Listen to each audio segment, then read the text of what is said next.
आम्ही जर महाराष्ट्राचं भविष्य असू, तर तुम्ही भूत, भविष्य, वर्तमान तिन्ही आहात साहेब. लवकर उठा, मातोश्री वाट पाहते. तुझं मला काम आवडतं. तू खूप छान रडतोस. तू रडतोस ना, मला पण रडायला येतं. वाह! तिने पापलेट काढला, हां. तो कट केला, हे केला सगळं आणि माझ्याकडून तुला. मला एवढा ओह! मोठा तिने पापलेट दिला. वाह!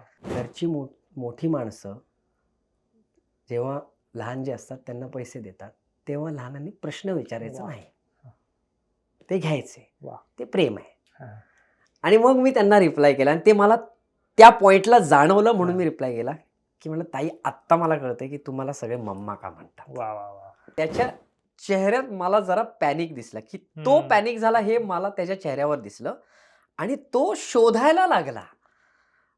आणि तो मला सांगत नाहीये. तो म्हणतो, "नहीं, नहीं, गया है दादा, गया हं, है, वो आएगा." पण तो शोधतोय. तो या हं. पिशवीत शोधतोय, तो टेबल खाली शोधतोय. मग दादा काय झालंय? काय कुछ नहीं वो आ रहा है. आणि तो मला कळतंय, की माझ्याशी खोटं बोलतोय. 1:30 वाजला. म्हटलं, "क्या हुआ? चाबी गुम गई क्या?" "नहीं, गुम नहीं गई. वो लड़का लेके गया है, पर वो लड़का बोल रहा है उसको मिल नहीं रही." मतलब म्हणले गुम गुम ही गई गई. दादा, गुम गई दादा.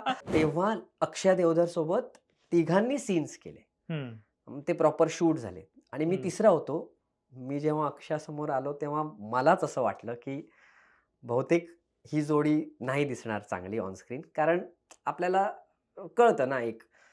तर म्हटलं, "हां, हे बहुतेक जरा मिसमॅच आहे. मी नाही होणार इथे." पण शी वॉज ग्रेशियस इनफ अक्षया, हं. की तिने असं काहीच दाखवून नाही दिलं और तिलाही वाटलं असेल आय एम शुअर. नमस्कार. महाराष्ट्र टाइम्स ऑनलाईनच्या सेलिब्रिटी कॉर्नरवरती मी अनिश बेंद्रे तुम्हा सगळ्यांचं स्वागत करतो. आज आपल्याशी गप्पा मारायला आला आहे मराठी मनोरंजन विश्वातला एक लोकप्रिय आणि गुणी अभिनेता. त्याने झी मराठीवरील लक्ष्मी निवास या मल्टी स्टारर मालिकेत स्वतःच्या भूमिकेने एक वेगळी छाप सोडली आहे. यश धर्मवीर, गोंधळ यासारख्या सिनेमातल्या भूमिकांमधून त्याने आपल्या प्रेक्षकांच्या मनात घर केलेलं आहे. स्वागत करूयात अभिनेता अनुष प्रभू याचं. अनुष, स्वागत आहे तुझं सेलिब्रिटी कॉर्नरमध्ये. Thank you so much. Thank you so much Anish. मुंबईकरांसाठी गोव्याचा प्रवास हा फार स्वप्नवत असतो. म्हणजे हं, जाता येतंय, नाही येतंय असं असतं. हं. मग तू गोव्यावरनं मुंबई कसं गाठलंस आणि हा तुझा प्रवास किती सोपा होता, किती कठीण होता? ॲक्चुअली मी इंजिनिअरिंग केलं आहे माझं अच्छा. गोव्यात. म्हणजे इंजिनिअरिंगपर्यंतचं सगळं शिक्षण गोव्यात झालं आहे. हां. इंजिनिअरिंगमध्ये असताना अ, एकांकिका स्पर्धा हं. इथून सुरुवात झाली ॲक्चुअली. म्हणजे आधी लहानपणी नाटकं करायचोच गावात हो. आणि गावात आमच्या गोव्यातच कुठलं गाव तुझं? माझं गाव आहे मांद्रे. अच्छा. हे पेडण्या तालुक्यात येतं. म्हणजे बॉर्डर क्रॉस केल्यानंतरचा पहिला जो तालुका हां. आहे तो पेडणे. आणि त्यात मांद्रे गाव आहे माझं. माझ्या घरून म्हणजे बीच एक 1.5 अच्छा. किलोमीटर अरे वाह! एवढा. तर असं आमचं एक शांत मस्तसं गाव हां. आणि तिकडे संगीत नाटकांची परंपरा आहे. हो, हो, हो. म्हणजे कुठलीही बरोबर. जत्रा असेल किंवा कुठल्याही देवीचा उत्सव असेल, हं. तर त्यात संगीत नाटक हे होतंच. तर लहानपणापासून संगीत नाटकं पाहिली आहे हां. आणि मग जसं गॅदरिंगचा एक हो. तिकडे एक मोठा काय म्हणूयात एक वेगळ्या टाईपचं गॅदरिंग माहोल आता असतं. माहोल असतं. इथे कसं ऑडिटोरियममध्ये गॅदरिंग हं, होतं, पण हं. तिकडे ओपन एअर गॅदरिंग बरोबर. आणि 2-2,500 हजार पब्लिक येईल हां. आणि शाळांमध्येच कॉम्पिटिशन, की माझं गॅदरिंग मोठं की तुझं गॅदरिंग मोठं. तर त्यात मी पहिल्यांदा ॲक्चुअली संगीत नाटक केलं. म्हणजे आमचा एक एक अंक तेवढाच केलेला आम्ही. संगीत मत्स्यगंधा. अच्छा. त्यात पराशरांची भूमिका केली हं, होती. हं. तर मग तेव्हा गावात पण गावातली जी मंडळी असतात नाटक करायला, त्यात मी नाटकं करायला लागलो त्यांच्यासोबत. मग वेगवेगळ्या ठिकाणी जायचो. हे हो. सगळं होतं. पण मग एका पॉइंट नंतर नाही का 10वी झाली, हं, मग सायन्स, मग त्यामुळे हे हं. सगळं मागे राहिलं. इंजिनिअरिंगमध्ये असताना अ, आदित्य जांभळे तुम्हाला माहिती असेल हां. आर्टिकल 370 जी फिल्म आली त्याचा हं, डिरेक्टर, हं. तो माझा सीनियर. अच्छा. तर सेम कॉलेज आणि त्याचं स्वप्न होतं तेव्हा, की गोव्यातून सवाई करंडकला ओह! एक टीम जावी. येस. तर 2012 मध्ये त्याने एक स्वतः एकांकिका लिहिली होती, "अरे हां. माणसा माणसा." ती आम्ही घेऊन उत्तुंगला आलो. बरोबर. मग त्यानंतर सकाळ करंडक तेव्हा होत होतं पुण्यात हं, आणि तिकडे आलो. तिकडे आम्ही 3rd प्राइज आम्हाला मिळालं आणि मग पुढच्या वर्षी हं. 2nd इयरमध्ये त्याने ठरवलं की आता आपण सवाईला टार्गेट करायचं आणि सवाईला जर प्रिलिमिनरीजसाठी जर तुम्हाला क्वालिफाय व्हायचं असेल तर त्यात कुठला तरी स्टेट लेवल एक एकांकिका स्पर्धा तुम्हाला जिंकावी लागते. हम्म. तर मग त्यासाठी जो आमचा सगळा जो काय म्हणूयात एफर्ट्स लागले. हा. मग त्यात एक एक काय माहिती आहे का, पुण्या मुंबईत येऊन जेव्हा मी इथे आलो तेव्हा मला कळायला लागलं की याला प्रोफेशनली सुद्धा स्कोप आहे. हम्म. गोव्यात तसं बघायला गेलं तर हौशी कलाकार खूप आहेत. बरोबर. म्हणजे आर्टिस्ट खूप आहेत, टॅलेंट खूप आहे, पण प्रोफेशन म्हणून याकडे बघत नाहीत. सकाळी नोकरी करून संध्याकाळी हम्म. रिहर्सल करणं बरोबर. आणि फावलेल्या वेळात नाटक बरोबर. करणं. तर इथे येऊन कळायला लागलं की अरे याला प्रोफेशनली स्कोप आहेत. हा. और जे मी जजेस बघतोय हे सगळे इथूनच आलेले आहेत. पुण्यात येऊन पहिल्या वर्षी कळलं की पुरुषोत्तम करंडक नावाची एक स्पर्धा असते. इथून सगळे हे जे कलाकार मी आता टीव्ही फिल्म्समध्ये पाहतो हे हम्म. इथून आलेले आहेत. और सवाईमध्ये जेव्हा पुढच्या वर्षी नेक्स्ट इयर आम्ही क्वालिफाय झालो बरोबर. आणि फायनलला पोहोचलो. हो. तिथे आल्यावर ऑडियन्समध्ये जेव्हा मी ॲक्टर्स बघायला लागलो, हम्म. नॉट इव्हन जजेस, ऑडियन्स. प्रॉपर ॲक्टर जे मी सीरियलमध्ये बघतोय, काल मी ज्यांना सीरियलमध्ये पाहिले ते आज ऑडियन्समध्ये आहेत. हो. आणि मग मला जाणवलं की नाही, इथून सगळे वर आलेले आहेत, याला स्कोप आहे. हम्म. देअर इज अ रूट, जो रूट आपण घेऊ शकतो. हम्म. आणि मग तेव्हा तो विचार डोक्यात यायला लागला. मग काय थर्ड इयरमध्ये होतो मी. हा. तर मग घरी सांगितलं. हा. घरी जरा ऑफकोर्स म्हणजे वातावरण गरम वातावरण झालं. हां, ऑफकोर्स कारण म्हणजे इंजिनिअरिंग पर्यंतचा सगळा जो रूट आहे तो घेतलाय. आता हम्म. फायनल इयर राहिलंय. कोणालाही वाटेल की आता बरोबर. नोकरी आहे, मग हो. नाहीतर मास्टर्स असेल. पण या फील्डमध्ये काहीतरी करणार आणि मग सडनली जर हम्म. तुमचा मुलगा येऊन घरी म्हणत असेल की नाही आता मला हे वेगळं करायचंय. मुझे हीरो बनना हां, है. मुझे हीरो बनना है. तर ते वातावरण जरा झालं टाईट वातावरण. मग नाही, आधी त्यांना वाटलं की हा सीरियस नाहीये हा, हा. बेसिकली. आज म्हणतोय कारण बरोबर. मी हॉस्टेलमध्ये राहायचो. हम्म. शनिवार, रविवार घरी यायचो. हम्म. त्यांना वाटलं हा एकदा म्हणेल, दुसऱ्यांदा म्हणेल, तिसऱ्यांदा विसरून जाईल. हा. पण ते असं झालं नाही. हा. आणि मी प्रत्येक आठवड्यात यायचो तर माझी इंटेन्सिटी प्रत्येक आठवड्याला वाढत वाढायची. जाईल. आणि चौथ्या आय थिंक आठवड्यात मी रात्री जेवणाच्या टेबलवर रडलो. अच्छा. हां, की तुम्हाला कळत नाहीये की हां. मी सीरियस आहे याच्यावर. आणि मग त्यांना जाणवायला लागलं की ओके, हं. हा सीरियस आहे. हं. मग त्यानंतर बाबांनी मला काही प्रश्न विचारले, हं. की काय तुला करायचं काय नेमकं? माझ्याकडे काही उत्तरं होती. म्हणजे माझ्याकडे NSD तेव्हा मला माहिती होतं. बरोबर. Academy of theatre arts, Mumbai university हे मला माहिती होतं. कारण माझी एक कझन तिने 7-8 वर्षाआधी तिथून ती पास आउट झाली होती. तर ह्या 2 कॉलेजेस मला माहिती होतं. हं. हे फक्त मला माहिती होतं आणि मला हं. आधी वाटायचं की मी शिक्षण घेतलं पाहिजे या फील्डमध्ये. मी डायरेक्टली मुंबईत जाऊन जर मला असं वाटत असेल की मला काम मिळेल तर तसं होणार नाही. मी बरोबर. शिक्षण घेतलं पाहिजे. आणि त्यांचंही तेच म्हणणं होतं की ओके, असं-असं आहे. तर आम्हाला असं वाटतं की तू शिक्षण घ्यावंस हं. या फील्डमध्ये. आणि आय वॉज लाइक येस, मला हेच करायचंय. Then good. मग बरोबर. तू आता एक प्लॅन कर, हं. की ओके, तुझं इंजिनिअरिंग संपेल. हं. इंजिनिअरिंग संपल्यानंतर कधी येईल ही त्याची एंट्रन्स असते. ते कठीण तिथे म्हणजे असं नाही की आपण ॲडमिशन फॉर्म भरला आणि ॲडमिशन मिळालं. बरोबर. हो. त्यासाठी ऑडिशन्स राउंड बरोबर. असतात. 400-500 मुलं ऑडिशन देतात. हो. त्यातनं एक 25ची बॅच सिलेक्ट होते. तर यासाठी तू काय करशील? हं. मग मी त्या परीने विचार करायला लागलो, की मला काय करायचंय. मग जो लास्ट इयर जो माझं होतं इंजिनिअरिंगचं, ते त्यात म्हणजे अभ्यास होताच आणि आईनी मला एक म्हणजे ठामपणे तेव्हा तिचं होतं, हं. तू डिग्री कंप्लीट केल्याशिवाय हं. काहीही करायचं नाहीस. अच्छा. डिग्री हातात हवी. हां. म्हणलं ओके. मला पटतंय हे कारण हो. मी पण त्यासाठी मेहनत घेतली. असं नाही की बरोबर. मी इंजिनिअरिंग मला तुम्ही फोर्स केलंय म्हणून मी हं. इंजिनिअरिंगमध्ये गेलो. हं. मला आवड होती आणि मला ती कंप्लीट करायची आहे. सो त्यामुळे फायनल इयर हे अभ्यासात पण गेलं, पण त्या व्यतिरिक्त माझे जरा काय म्हणतात क्राफ्टला जरा फाईन ट्युनिंग करणं, हं.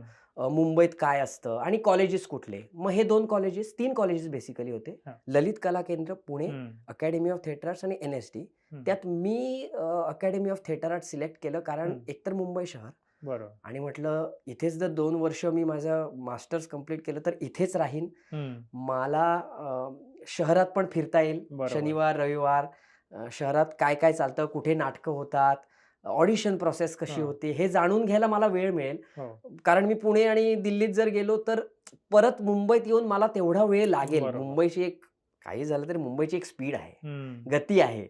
ती गती गोव्यात अजिबात नाही आहे. आम्ही खूप सुशेगात. सुशेगात आहोत. तर त्यामुळे मी मुंबईत यायचा म्हणजे मी ठरवलं की हो. मुंबईच्या कॉलेजला आपण अप्लाय करू.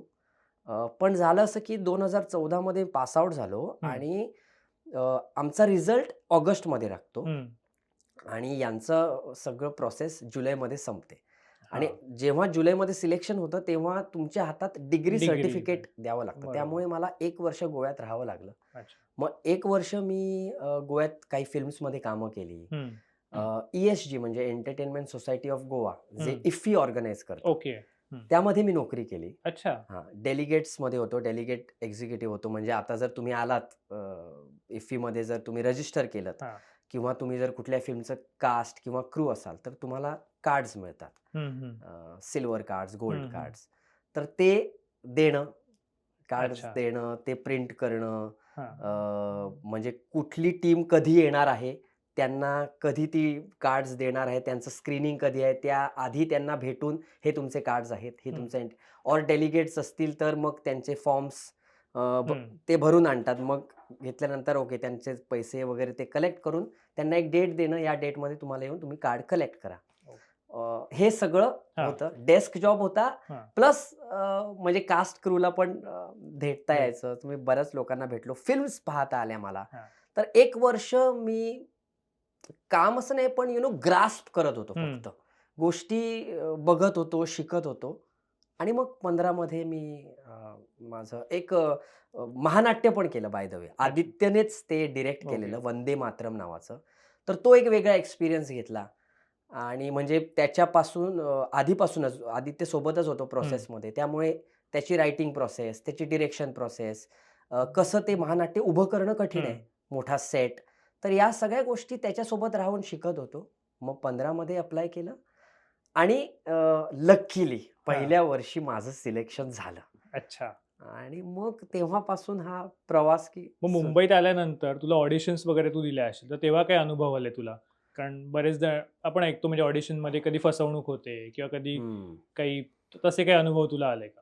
ॲक्चुअली झालं असं की मी जेव्हा पास आउट झालो ना, हं. लकीली फॉर मी माझ्या पहिल्याच ऑडिशनमधून मला काम मिळालं. हं. जिंदगी नॉट आउट नावाची एक सीरियल केली होती मी हां. झी युवावर. नवीन चॅनल होतं आणि त्यांना क्रिकेट बेस्ड एक सीरियल हो. करायची होती. त्यामुळे नवीन कलाकारच हवे होते. हं. त्यांनी ठरवलं होतं त्यांना नवीन कलाकारच हवेत. अ, आमची एक बॅचमेट होती. तिच्या ओळखीने जी क्रिएटिव्ह होती तेव्हा, हं. तिच्या ओळखीने ती क्रिएटिव्हने आमच्या पूर्ण बॅचलाच बोलावलं होतं. अच्छा. जे तुम्हाला वाटतं ऑडिशन द्याविषयी हं. तुम्ही या. हं. तर आम्ही सगळेच गेलो होतो आणि आम्ही 3 बॅचमधले 3 जण आम्ही सिलेक्ट झालो होतो. हं. एकनाथ गीते, समीर रामटेके आणि मी. हं. त्यामुळे पहिला एक्सपिरियन्स हा खूप अमेझिंग होता हं. आणि मला असं वाटलं वॉव! हं, हं. अरे ऑडिशन दिली, काम मिळालं. हे चांगलं आहे असंच हे हां, सगळं. असंच हे हां. असंच चालेल.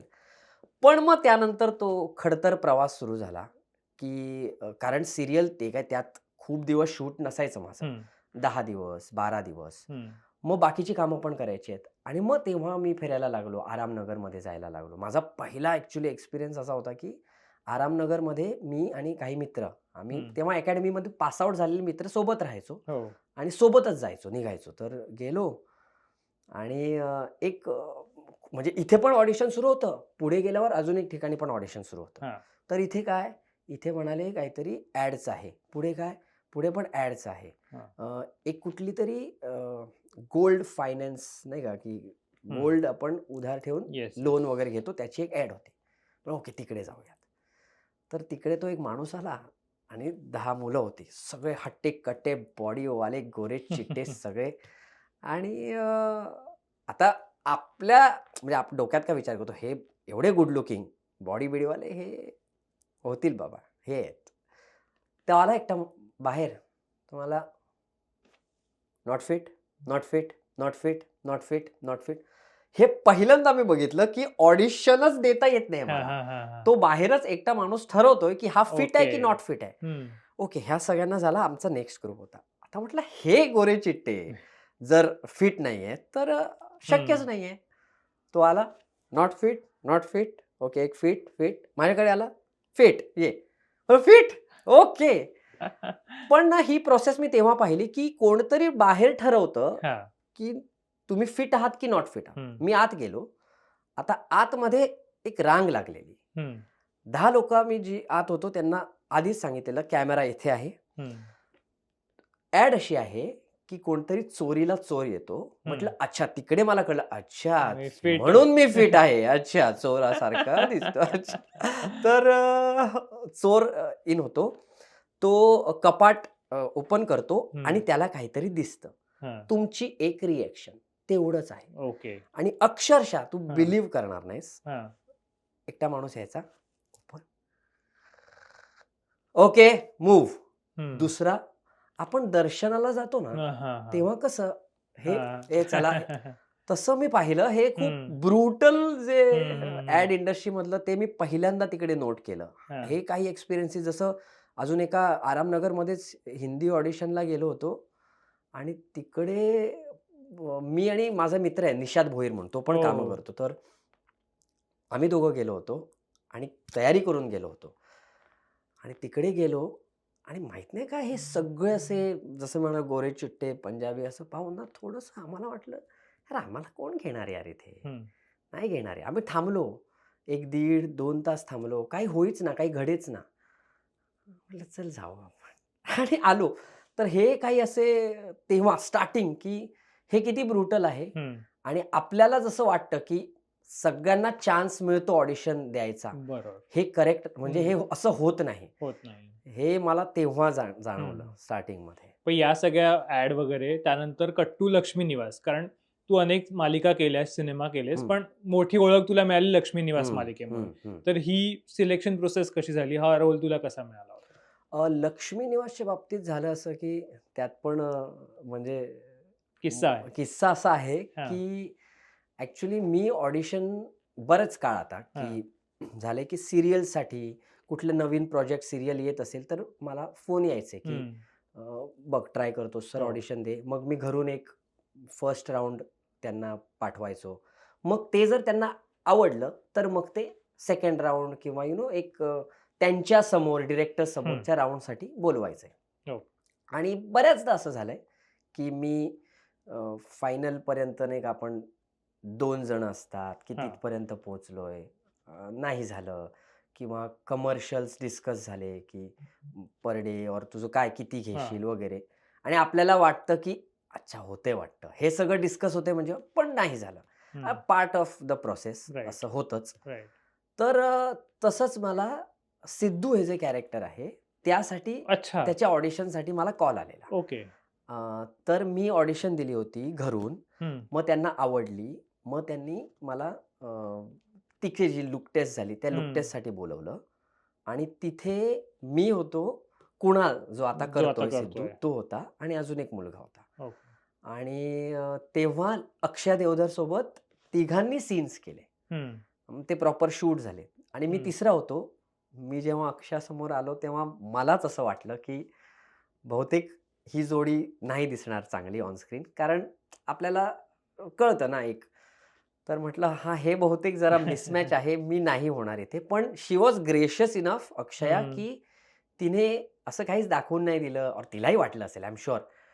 आणि नंतर हे डिस्कसही केलं आम्ही हा, हा, नंतर हा, हा. आत्ता. पण पण तेव्हा शी वॉज ग्रेशियस इनफ. आम्ही तो सीन केला. चांगला परफॉर्म केला. म्हणजे परफॉर्मन्स वाईज तर काही हे नाही. पण ते नाही का आपल्याला स्क्रीनवर बघताना वाटतं, की ही जोडी नाही बरोबर. दिसू शकणार. नॉट तर fit. Not fit, not fit. तर ते मला माहिती होतं. मी घरी आलो आणि मी म्हटलं ह्या कॅरेक्टरसाठी माझं नाही होणार. कारण अक्षया फिक्स आहे. अक्षयाच राईट. भावना करते हे राईट. फिक्स आहे. सो सिद्धू तसाच तिला जो म्हणजे सुटेबल सुटेबल आहे तोच असेल. सो ते होणार नाही. काही दिवसांनी मला फोन आला, की "ये ना अजून एक करूयात आपण." म्हटलं, "कुठल्या ह्याच्यासाठी?" तर ते म्हणाले, "हरीश या कॅरेक्टरसाठी." अच्छा. आता हरीश हे कॅरेक्टर लक्ष्मीचा छोटा मुलगा. बरोबर. त्यासाठी.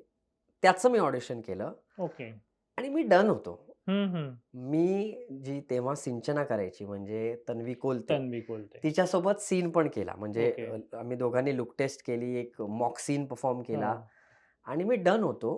फक्त लक्ष्मी निवासच्या आधीच हं. मी गोंधळसाठी लॉक होतो हां, हां. आणि मी साइन केलेला गोंधळ. राइट. ह्याची process I think 2024 I think काहीतरी ऑक्टोबर, नोव्हेंबरमध्ये सुरू हं. झाली आणि मी ऑलरेडी जुलैमध्ये गोंधळसाठी डन होतो. त्यामुळे बरोबर. मी आधीच हे सांगून ठेवलेलं, हं. की एक फिल्म आहे, हं. जी ऑक्टोबरमध्ये तेव्हा शूट होणार होती. हं.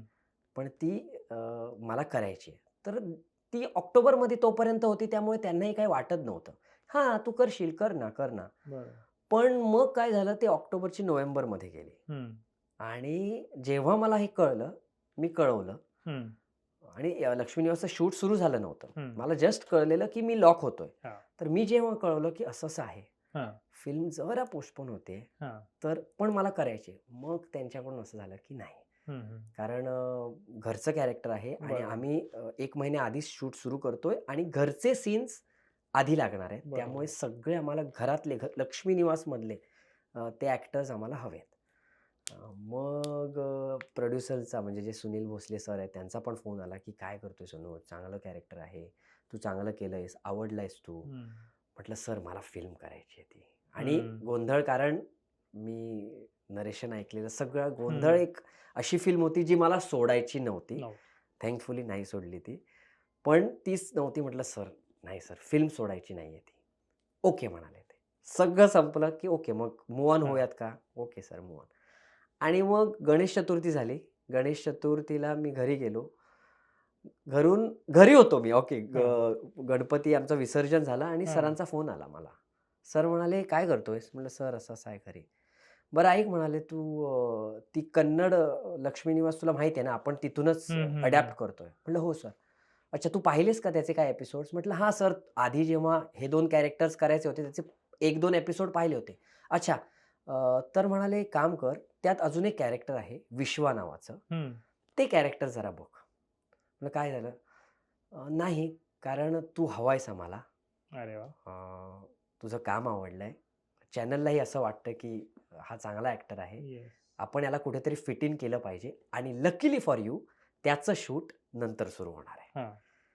तो पहिल्या एपिसोडमध्ये आहे, पहिल्या 2 एपिसोडमध्ये दिसतोय, पण त्याचं शूट आपण नंतर सुरू करू शकतो. तो कॉलेजमधला चंक आहे. बरोबर. आधी सगळं घर होणार, तेवढा तुला वेळ मिळेल.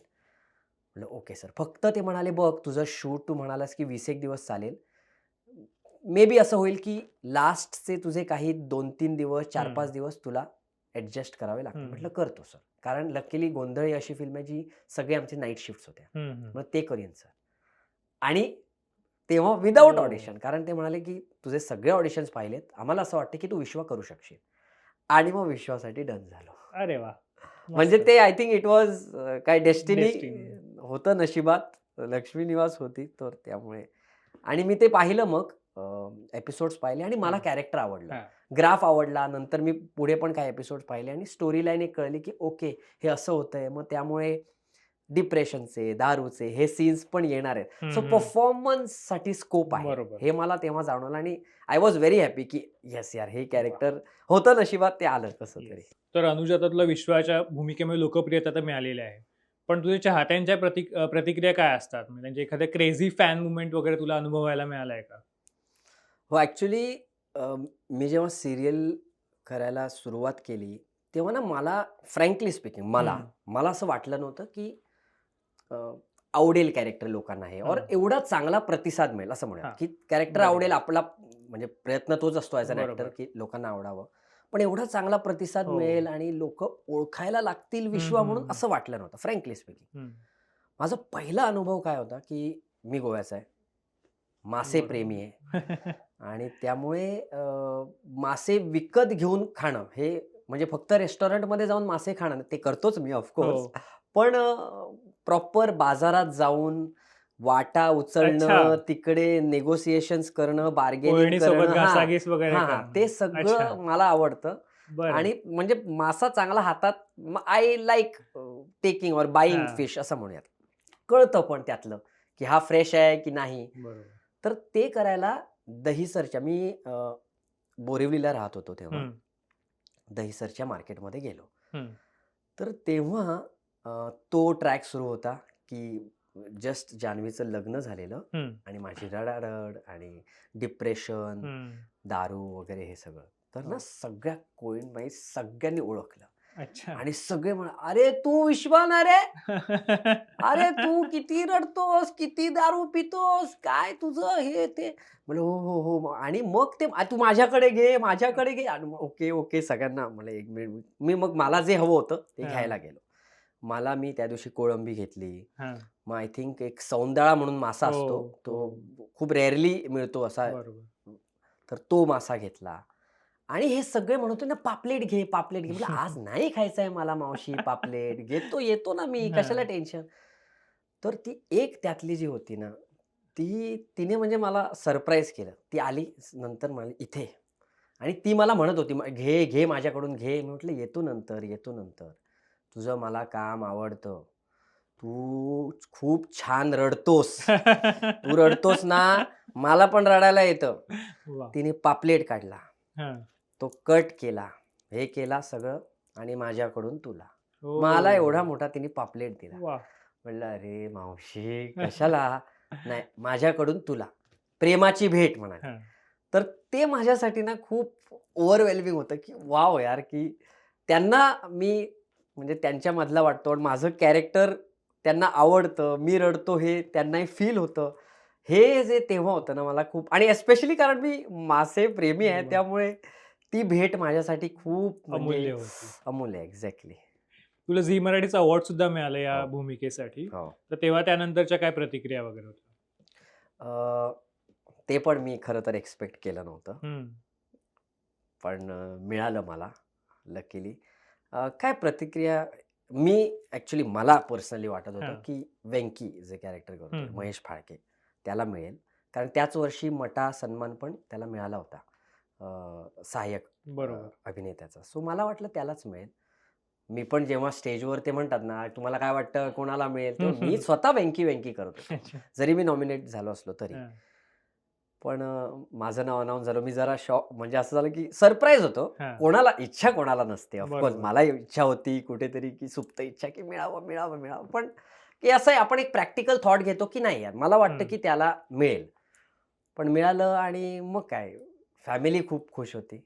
सगळ्यांना खूप चांगलं वाटलं, भारी वाटलं.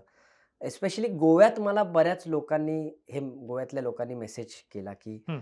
अ, आम्हाला वाटत होतं, की एक काइंड ऑफ लॉबिंग असते की काय, की यालाच अवॉर्ड देणं, बरोबर. त्याला अवॉर्ड देणं.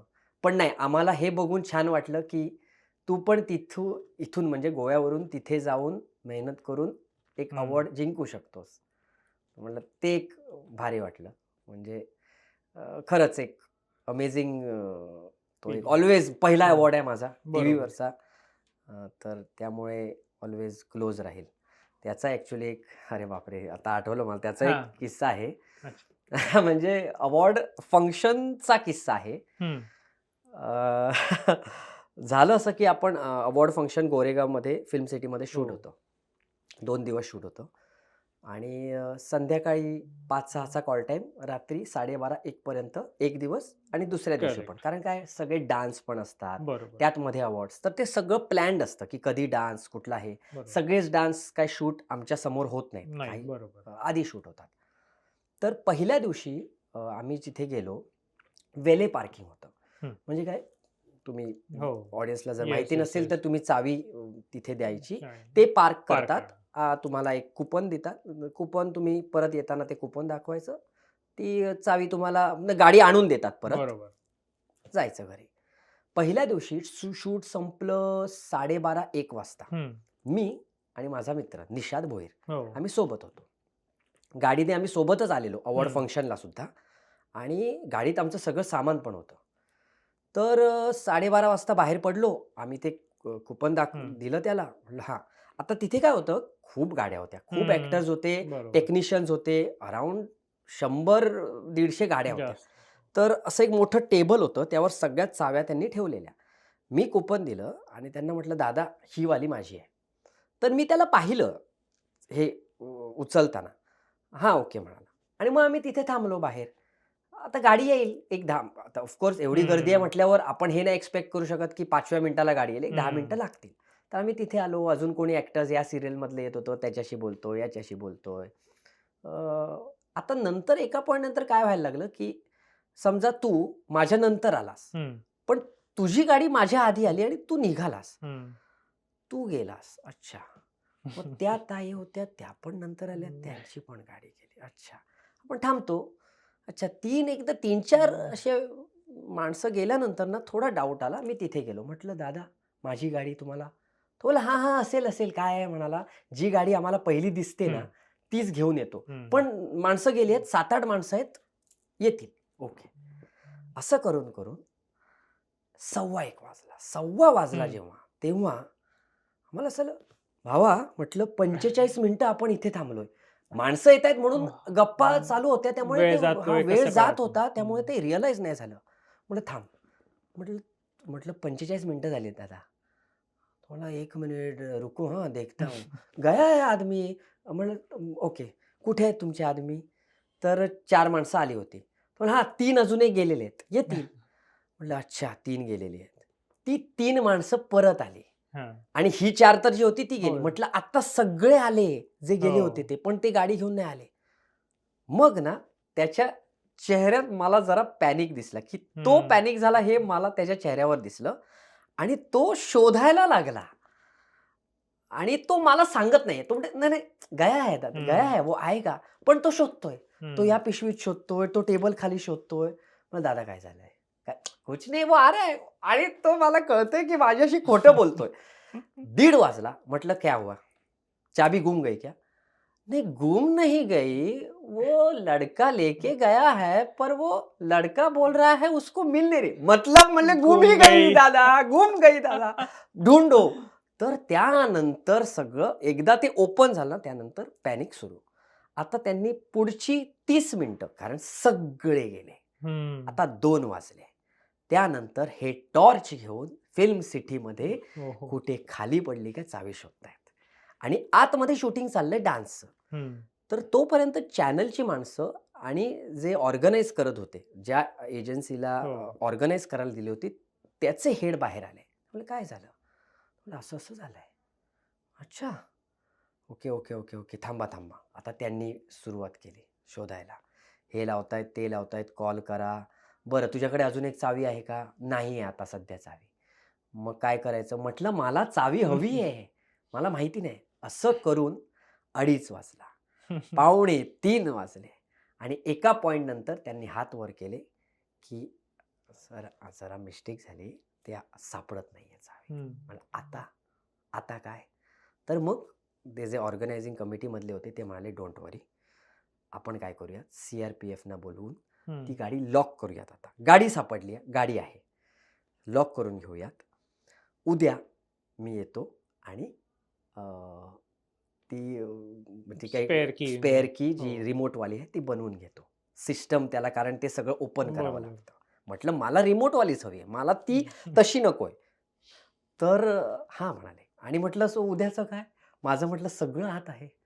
तर म्हणाले, "डोंट वरी. उद्या मला आणि निषादला दोघांना तुम्हाला आम्ही व्हॅनिटी देतो. मग तुम्ही इथे या, तयार व्हा." आता हे सगळं होतंय ना, आम्हाला ॲक्चुअली म्हणजे आम्हाला एवढे त्रासलो होतो ना, आम्हाला असं होत होतं, की अरे आम्ही 12:30 वाजता फ्री झालोय. आत्ता 3:30 वाजले. 3:30 वाजले जेव्हा CRPFला फोन केला. आम्ही स्वतः गेलो तिकडे. म्हटलं, "दादा, ही लॉक करा गाडी." म्हटलं, "काही होणार नाही ना?" कोणी म्हटलं, आणि एकही गाडी नव्हती. तर सुनसान रस्ता होता. म्हटलं, "कोणी मारून-बिरून जाणार नाही ना?" म्हटलं, "काही नाही," म्हणाले, "काही टेन्शन नाही." आणि त्या पॉइंटला ना आम्ही एवढे त्रासलो होतो आणि आत्ता आम्हाला घरी जायचंय इथून. तर त्या पॉइंटला ना आम्ही दोघं असं वर बघतोय हां, आणि म्हणतो की, आणि आम्ही दोघंच म्हणतो की, "देवा, तू खूप नाचवलंस आम्हाला आज. उद्या." आणि आम्ही दोघं नॉमिनेटेड होतो एकाच अवॉर्डसाठी. "उद्या आमच्यातल्या दोघांमधल्या कोणाला तरी एकाला अवॉर्ड हवाय. एवढा जर आम्हाला त्रास देऊन तू जर अवॉर्ड देत नसशील तर काही फायदा नाही." असं आम्ही जस्ट बोललो आणि त्यावर नंतर हसलो सुद्धा 5-10 मिनिटांनी. म्हणलं, "काय आपण ना हे सगळं." आणि दुसऱ्या दिवशी अवॉर्ड मिळाला. वाह, वाह, वाह, वाह! आणि आम्ही अवॉर्ड घेऊन खाली आलो जेव्हा, आणि निषाद होता कारण. आणि निशाद आणि आम्ही मिठी मारली आणि तेच झालं भाई. वा. कालचा जो त्रास झाला त्याचं चीज झालं. चीज झालं. म्हणजे आता ते कोइन्सिडन्स आहे म्हणा ऑफकोर्स. तुझी मेहनत आणि हां. सगळ्याच गोष्टी Yes. आहेत. पण ते नशिबाची असा एक तो साथ. किस्सा झाला आणि त्या पॉइंटला एवढे फ्रस्ट्रेटेड होतो ना, तेव्हा ते दीवारमध्ये नाही का अमिताभ बच्चन जातो आणि म्हणतो की खुश तो बहुत होंगे. तशा टाईपचा देवाशी आम्ही कॉन्व्हर्सेशन साधलं की तू खूप त्रास दिलायस, आता अवॉर्ड हवाय. आणि तो तू आता सिरियल मध्ये एक फिमेल कॅरेक्टर करत होता सरला मावशीचा. हो, हो. तर फार एक थिन लाईन असते, कारण जर का एखाद्या पुरुषाने स्त्री पात्र करताना ती जर क्रॉस झाली तर ती फार हिडीस होण्याची शक्यता असते. करेक्ट. तर तू त्यात काय काळजी घेतली आणि तू कोणाला डोळ्यासमोर ठेवलेलंस का असं पर्टिक्युलरली? डोळ्यासमोर कमल हसन होते. ओके. म्हणजे हम्म. आणि कोणी आय चाची थिंक मेल 420. कोणी आय हां. थिंक मेल ऍक्टर जर हां. फिमेल करेल आणि ते जर चांगलं एक फिमेल कॅरेक्टर असेल, हो. फक्त म्हणजे गोविंदांनी पण केलेत, नाही असं बरोबर. नाही. पण ते काय त्याचा बाज पूर्णपणे कॉमेडी होता हम्म. आणि ते स्लॅपस्टिकच होतं. हम्म. त्यामुळे ते काहीही केलं तर ते चालायचं. म्हणजे ती जी थिन लाईन आहे, ती थिन लाईन तिकडे क्रॉस करू शकतो आपण, कारण ते हम्म. स्लॅपस्टिक आहे. हम्म. पण कमल हसन एक कॅरेक्टर म्हणून इन हम्म. होत होते. जरी फिल्म कॉमेडी असली बरोबर. तरी ती एक कॅरेक्टर म्हणून इन होतं आणि त्यामुळे ते कमल हसनचं चाची 420 डोळ्यासमोर होतं माझ्या. हम्म.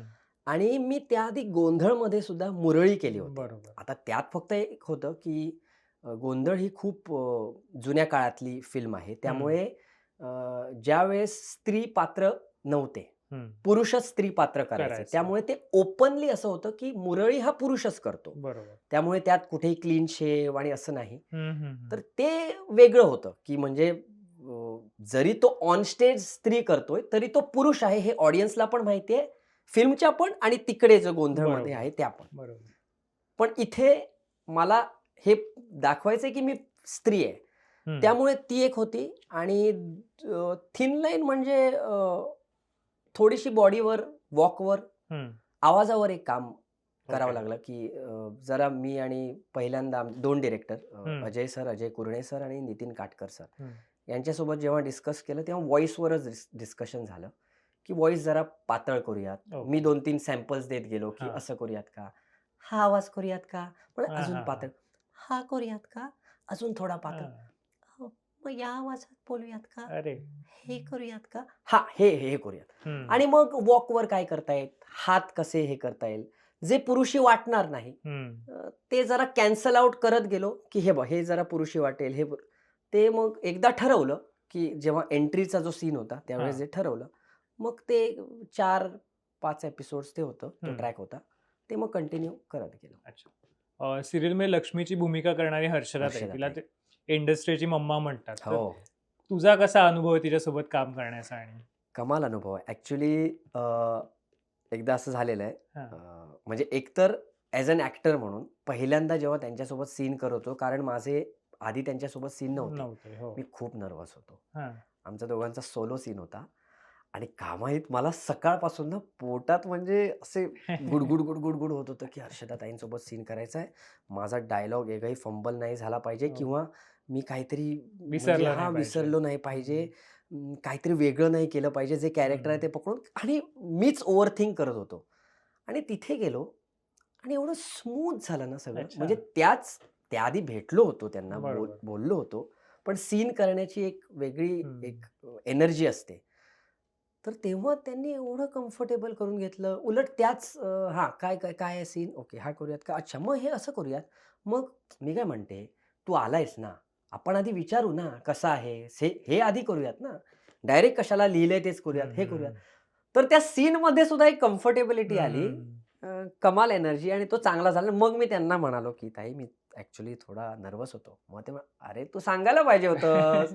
मग मजा घेतली असती तुझी जरा." हा तर सीनचा किस्सा. पण नंतर दिवाळीला हां. त्यांनी त्यांचे एक म्हणजे असिस्टंट आहेत हो. गुलामभाई म्हणून. तर ज्या दिवशी दिवाळी होती, दिवाळीनंतर लगेच माझं शूट नव्हतं. हं. काही दिवसांनी, 3-4 दिवसांनी, कारण माझं घर वगैरे लागत होतं. जिथे लक्ष्मी निवास आणि तो जो सेट आहे त्या स्टुडिओमध्ये शूट होतं अंतराला. तर त्यांना कळलं की अनुज आलाय आज. हं. तर त्यांनी "तू आहेस ना आज?" असं म्हणून गुलामभाईंना पाठवलं आणि एक काजू कतलीचा बॉक्स, हां. ओके, बॉक्स दिला, आल्या आणि एक पाकिट होतं, त्यात ॲन्व्हलप होतं. तर जेव्हा मला त्यांनी दिलं की दीपावलीच्या शुभेच्छा वगैरे सगळं झालं, पाया पडलो त्यांच्या. मला वाटलं की त्यात काहीतरी नोट असेल, लिहून काहीतरी greeting card greeting type. Card type. आणि मी पाहिलं नाही तेव्हा. मी घरी जेव्हा गेलो ना, तेव्हा मी आलो, मी पाहिलं सगळं आणि ते काढलं, तर त्यात पैसे होते. हो. तर मी ताईंना मेसेज केला, मग हां. ताई तुम्ही पैसे कशाला दिलेत? तर त्या म्हणाल्या, घरची मोठी माणसं जेव्हा लहान जे असतात त्यांना पैसे देतात, तेव्हा लहानांनी प्रश्न विचारायचा वाह! नाही. ते घ्यायचे. वाह! ते प्रेम आहे. हां. आणि मग मी त्यांना रिप्लाय केला आणि ते मला त्या पॉइंटला जाणवलं म्हणून हां. मी रिप्लाय केला, की म्हणलं ताई आत्ता मला कळतंय की तुम्हाला सगळे मम्मा का म्हणतात. वाह, वाह, वाह! ही लक्ष्मीकडनं आलेली लक्ष्मी तू ॲक्चुअली जपून ठेवली असशील. Of course. धर्मवीर सिनेमा सुद्धा तू केलास. त्यात हं. राज ठाकरेंची भूमिका होती. हं. तर ती भूमिका म्हणजे ती कशी मिळाली आणि राज ठाकरेंची भूमिका करताना काही वेगळं दडपण होतं का? होतं. हां. खूप दडपण होतं. मी खूप नर्व्हस होतो ॲक्चुअली. जेव्हा मला कळलं की मी अ, अ, राज ठाकरे साहेबांच्या कॅरेक्टरचं ऑडिशन देतोय, हं. तेव्हाच नर्व्हस होतो. अच्छा. मी पुण्यात होतो. पुण्यातून ठाण्यात जात होतो. हां. ऑन द वे खूप विचार डोक्यात येत होते. काय बघू? कुठला इंटरव्ह्यू पाहू? कुठलं हां. भाषण पाहू? हे सगळं. ऑडिशनच मला आठवतं मी पहिला जो टेक दिलेला, हं. तो खूप मिमिक्रीकडे जाणारा टेक दिलेला. हं. कारण मलाही बेसिकली कळत तू नव्हतं. दाखवू शकतोस काही एखादा झलक त्यातली? म्हणजे मला आता जर त्यातलाच एक मी डायलॉग घेतो. हं. मला आता ॲक्चुअली मी ऑडिशनमध्ये काय हां. दिलेलं आठवत नाही. पण समजा फॉर एक्झाम्पल त्यातला एक डायलॉग आहे, की अ, आम्ही जर महाराष्ट्राचं भविष्य असू, तर तुम्ही भूत, भविष्य, वर्तमान तिन्ही आहात. तर त्यावेळेला ना खूप मिमिक्रीकडे म्हणजे काय, मी भाषणांचं हं. खूप काय म्हणूयात तिथून प्रभावित होऊन ना मी बोलत होतो, की आम्ही जर महाराष्ट्राचं भविष्य असं एक मी रँडम म्हणतोय. हं, हं, हं. खूप प्रभाव भाषणांचा होता. हं. म्हणून ते मिमिक्रीकडे जात होतं. हं. तर शंतनू भाके कास्टिंग डायरेक्टर, हं. तो म्हणाला, की "जरा ना मिमिक्रीकडे जातंय भावा." त्याने एक मला खूप छान उदाहरण दिलं तेव्हा. हं. तो म्हणाला, "तू संजू पाहिलायस का?" हं. म्हणलं, "हो." संजूमध्ये म्हणाला रणबीर कपूरने मिमिक्री नाही केली आहे संजूची. त्याने आपला संजू प्रेझेंट केलाय स्वतःचा. बरं. तो संजय दत्तचा आवाज मिमिक करायला अजिबात जात नाहीये. तो आवाज रणबीरचाच आहे. हं. ते आपल्याला कळतं. पण हं. तरीही आपल्याला पटतं, की तो संजू आहे. हं. ओके. ही एक लाईन चांगली, ही एक दुवा चांगली आहे. हं. आता या दुवावर काम करायचंय. सो माझ्यातला कुठला आवाज आहे और माझ्यातला कुठला बेस आहे जो राजसाहेबांची मिळेल और त्याच्याशी जरा हं. माझ्यातलं कुठलं कॅरेक्टर तिथे. सो त्याच्यावर वर्क करायला लागलो. मग माझा बेस मी जरा हे केला, की ओके मी एक बेस पकडतो. हं. जो ॲक्चुअली माझा खरं आता तेवढा बेस नाहीये आवाज. तर तो मी एक पकडला, की आम्ही जर महाराष्ट्राचं भविष्य असू, तर तुम्ही भूत, भविष्य, वर्तमान तिन्ही आहात साहेब. लवकर उठा, मातोश्री वाट पाहते. तर हे एक पकडलं तेव्हा आणि मग पण ते जर नर्व्हसनेस होतं ते ऑडिशन पुरतं होतं. हं. शूटचा वेगळाच किस्सा आहे. कारण तिकडे हां. इंडस्ट्रीमधले भले-भले ॲक्टर्स होते हो, हो. आणि म्हणजे दिग्गज कलाकार होते. बरोबर. प्रवीण सर तर हां. आहेतच, पण त्यासोबत जे बाकीची पूर्ण जी कास्ट होती, प्रसाद ओक सरांचं बरोबर. ते तर आहेत, बाकीचे सुद्धा. ते एक होतं, ती एक नर्व्हसनेस होती, की सीन जो जर तुम्ही पाहिला असेल, तर तो सीन मोस्टली राज साहेबांचा आहे. त्यांच्या कॅरेक्टरबद्दलचा तो सीन आहे. बरोबर. तर फोकस त्यांच्यावर आहे. तर त्यामुळे यू हॅव टू डिलिव्हर हे तर मला माहिती होतं. जसं स्क्रिप्ट आली होती, तर ते एक नर्व्हसनेस होतं. सकाळी प्रसाद सरांना भेटलो. ते आले. हं. त्यांना सांगितलं, की "हा एक कलाकार आहे अनुज, हा करतोय. अच्छा ऑल द बेस्ट करूयात आपण." आणि तिकडे प्रवीण सरांची एक स्टाईल आहे. हां. ते लाऊड आहेत आणि त्यांची ती फिल्म मेकिंग स्टाईल पण आहे. तसेच आहेत ते. त्यामुळे मला असं झालं, की बापरे! हे होईल का? काही गंडायला नको. पण त्यांनी ना एवढं मला छान एक्सप्लेन केलं, बाजूला नेलं. मला सांगितलं, की राजसाहेब आणि आनंद दिघे साहेब यांचं कसं रिलेशन होतं. हं. त्यांचं छान रिलेशन होतं. ते आवडायचे म्हणजे आनंद दिघे हो. साहेबांना राजसाहेब राज आवडायचे. आवडायचे. तर ते तुमचं एक पॉलिटिक्स व्यतिरिक्त सुद्धा एक रिलेशन आहे. ते रिलेशन इथे दिसलं पाहिजे. तर तेवढं जेव्हा एक डिरेक्टर एका नवीन कलाकाराला इम्पोर्टन्स देतो ना आणि त्याला समजावून सांगतो. आता समजावायला काय कोणी असिस्टंटही आला असता. अजून कोणी समजावलं असतं. पण ते मग सडनली असं वाटायला लागतं, okay, you are making me feel important. मग आता ही माझी जबाबदारी आहे, मी डिलिव्हर केलं पाहिजे. आणि ती एनर्जी मिळाली. आणि लकीली म्हणजे 1-2 फंबल हे तिकडे जरा झाले म्हणजे सुरुवातीला मास्टरला वगैरे. पण प्रसाद सर असे होते, हो तू बोल, बोल पुढे करूयात ते. अच्छा. हां, ओके सर. तर 1-2 वेळा जसं ते झालं आणि मग म्हणजे सुरुवात झाली ते. पण या कॅरेक्टर नंतर मग तुला राज ठाकरे किंवा कोणाची अशी प्रतिक्रिया मिळाली की जे लक्षात राहण्यासारखी आहे? नाही, राज ठाकरे अच्छा. सरांना तर नाही भेटलोय हां, कधीच. आय विश हां. कधीतरी भेटीन.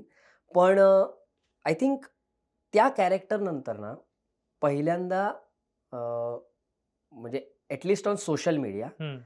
मला अननोन लोकांची मेसेजेस यायला लागल्या. हं, हं, हं. म्हणजे फिल्म बघून हं.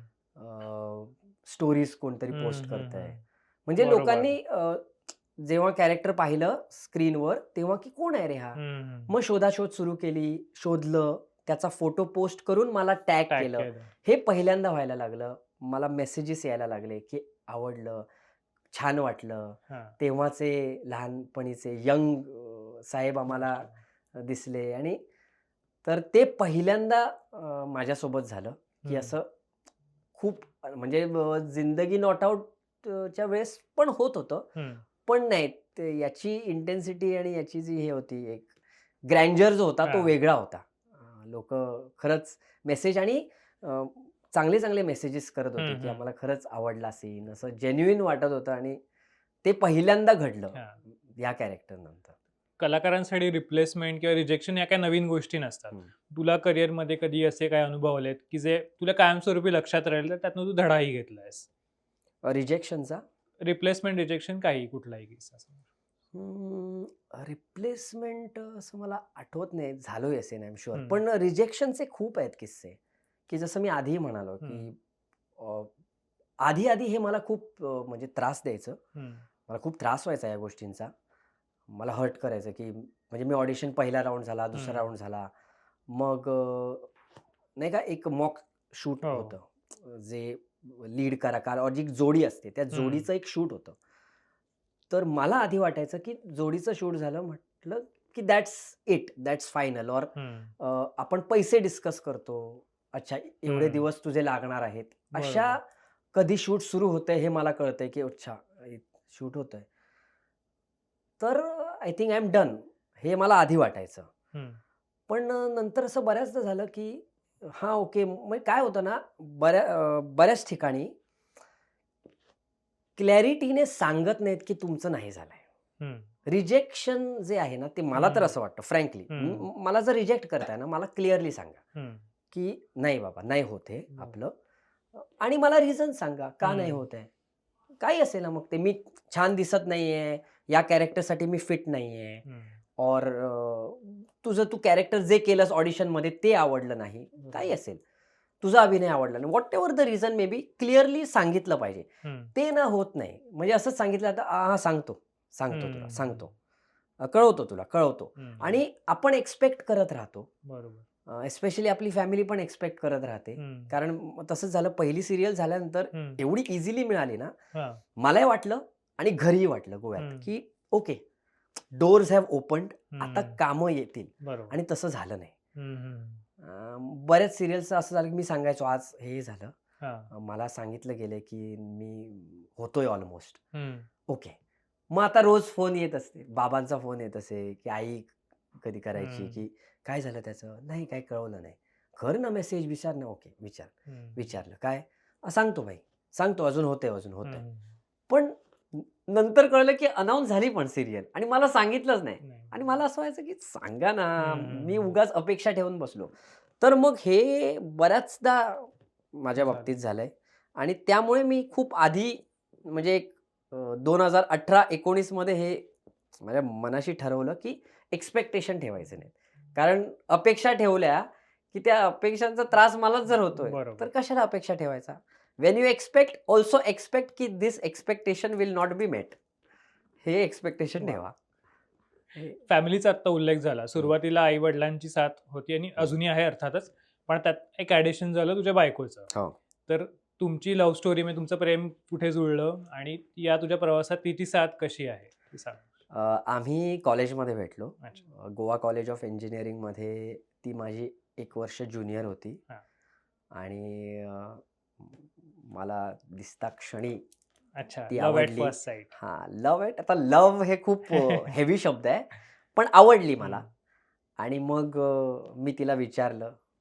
ती मला नाही म्हणाली. अच्छा. आणि मग त्यानंतर मी तिच्या मागे 6 महिने अच्छा. फिरलो आणि तिला कन्व्हिन्स केलं, हम्म. की तू नाही म्हणू नकोस, तू हो हां. म्हणायला पाहिजेस. आणि नॉट मग फिट म्हणू नकोस. नॉट फिट म्हणू नकोस. आयुष्यासाठी फिट आहे मी तुझ्या. आणि मग 6 महिन्यानंतर हम्म. तिलाही वाटलं, की हां, ऑफकोर्स म्हणजे का जर कुठला मुलगा आज जर मी तुला भेटलो आणि दुसऱ्याच दिवशी जर म्हणतो, हो. की मला तू आवडतेस, तर कोणी मुलगी का हो म्हणेल. सो तिने करेक्टली नाही म्हणाली ती आधी आणि त्यानंतर वेळ घेऊन आमचं प्रेम जुळलं. आणि since then she has been with me. कारण मी तिला हे आधीच सांगितलं होतं. हम्म. मी तेव्हा फायनल इयरमध्ये होतो, की मला या फील्डमध्ये पुढे काही नाही करायचं आहे. मला या फील्डमध्ये जायचं आहे. ती क्लॅरिटी मी आधीच ठेवली होती. त्यामुळे ती सुद्धा तिच्या मनात क्लिअर होती.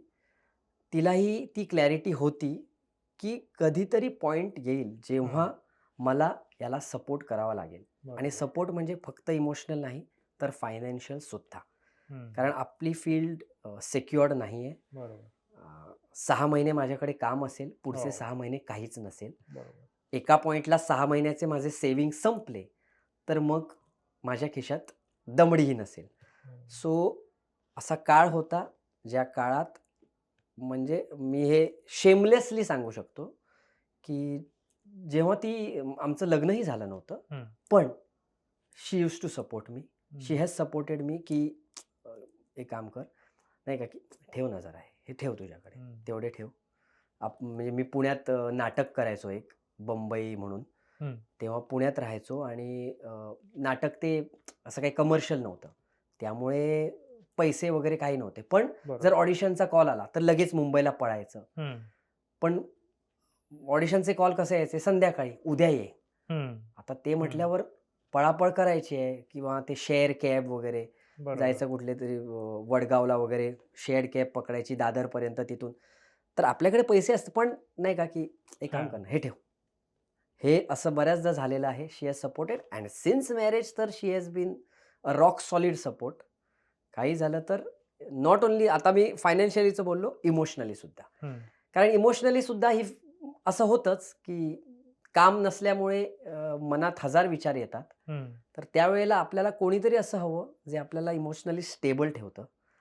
आणि ती क्लॅरिटी जेव्हा समोरच्या माणसाकडून आपल्याकडे येते, तेव्हा आपण पण क्लिअर होतो. की समजा समोरचा माणूसच पॅनिक व्हायला लागला, की काय झालं बाबा, 4 महिने काम नाही तुझ्याकडे, तर मग that situation is very dangerous. तर ते कुठल्याही पॉइंटला आय मस्ट टेल यू, ती असं म्हणाली नाही मला, का काम नाहीये, का काम करत नाहीयेस, काय होतंय, ऑडिशन देतोयस पण सिलेक्ट का होत नाहीयेस, म्हणजे मला वाटतं तू ही फील्ड सोडावीस. एकदाही ती म्हणाली नाहीये. आय एम व्हेरी ग्रेटफुल, की मीच चांगल्या मुलीला शोधलं. पण खरंच आय एम व्हेरी ग्रेटफुल, की अशी पार्टनर माझ्या आयुष्यात आहे, जी माझ्या फील्डला समजून घेते, मला समजून घेते. आणि तिला हेही माहिती आहे, की आज समजा फॉर एक्झाम्पल आज या पॉइंटला जरा फेम, जर असं म्हणूयात फेम आहे, और जसं आता तू म्हणालास, की कामाला अप्रिशिएट करतात लोक, बहुतेक ते उद्या नसेलही. तर याची क्लॅरिटी जेवढी मला आहे, तेवढी क्लॅरिटी तिलाही आहे. अनुज, तू आमच्याशी गप्पा मारलास त्याबद्दल खूप खूप धन्यवाद. तर हा होता अभिनेता अनुज प्रभू. तुम्हाला महाराष्ट्र टाइम्स ऑनलाईनच्या सेलिब्रिटी कॉर्नरवर आणखी कोणाला पाहायला आवडेल हे आम्हाला सांगायला विसरू नका. धन्यवाद.